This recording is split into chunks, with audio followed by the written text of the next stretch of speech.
पेश करूं। मुझे आज फरहान भाईजान ने ये फरमाइश बोली,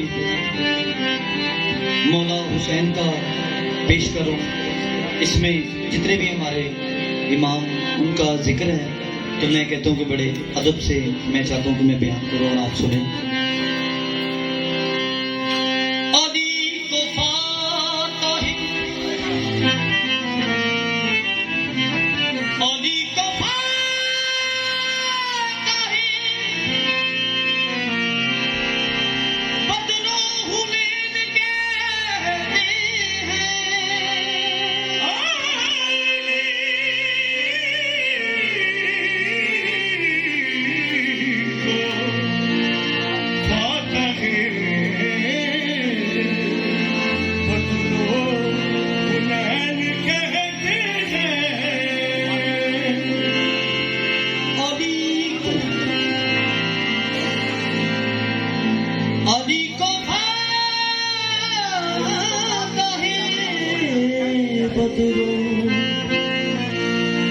हुरैन कहते हैं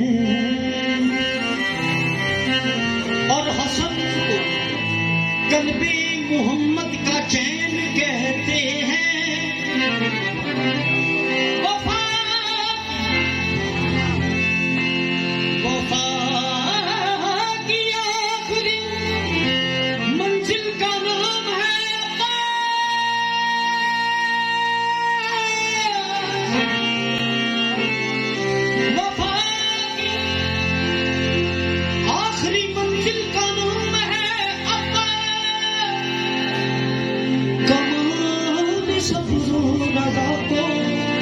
हुसैन कहते हैं। तो हम क्या कहते हैं? हैदर दिला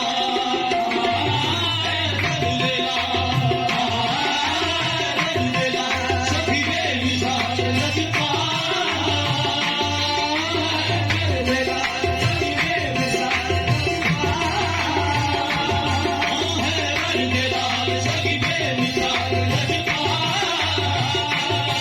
मेरे मौला हसन हुसैन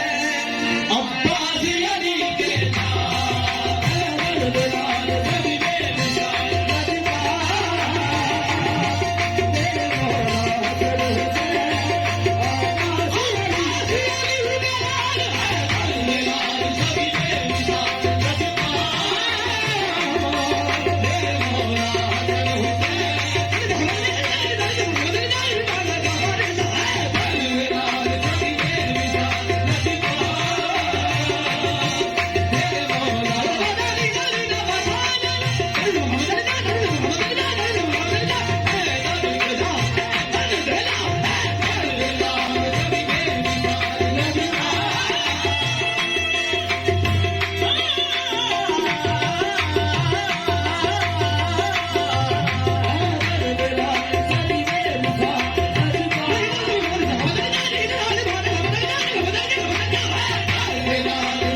अंबड़ी जाए दुनिया के वीर ऐसे ना कोई आए कौन ना आए इना बाजों न भजवाना बिना 14 मुकम्मल दे इना बाजों न भजवाना बिना 14 मुकम्मल दे ना होड़ दे 30 मारे नाम मुकम्मल दे ना होड़ दे 30 मारे नाम मुकम्मल दे सभी में मिसाल रजपा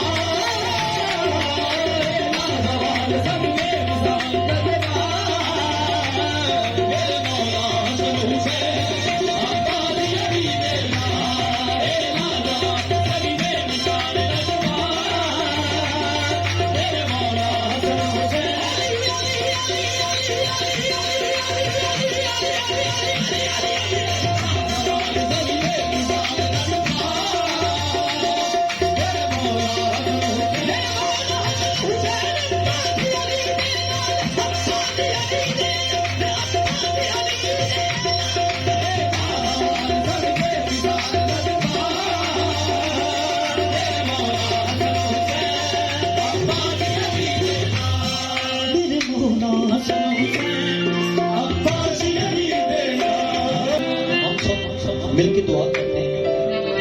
हुजूर की बारगाह में जब जाए तो उनको अपने दुखड़े सुनाए क्योंकि हम उनको ही सुना सकते हैं और तो हमारा कोई भी नहीं बस मंगो दुआ पाकों दे दर्द जाना मंगो दुआ पाकों दे दर्द जाना बस मंगो दुआ पाकों दे दर्द जाना दुखड़े असद में लजपा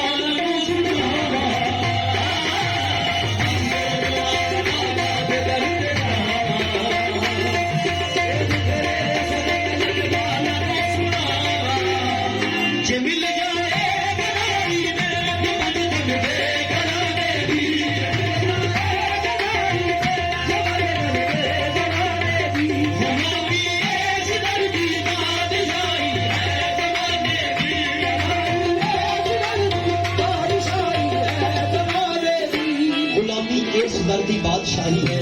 जमाने की क्यों जेड़ा जावे वो खाली नहीं मोड़ते तो ओदे ते फिर शेर केड़ा सुन दे ने हाल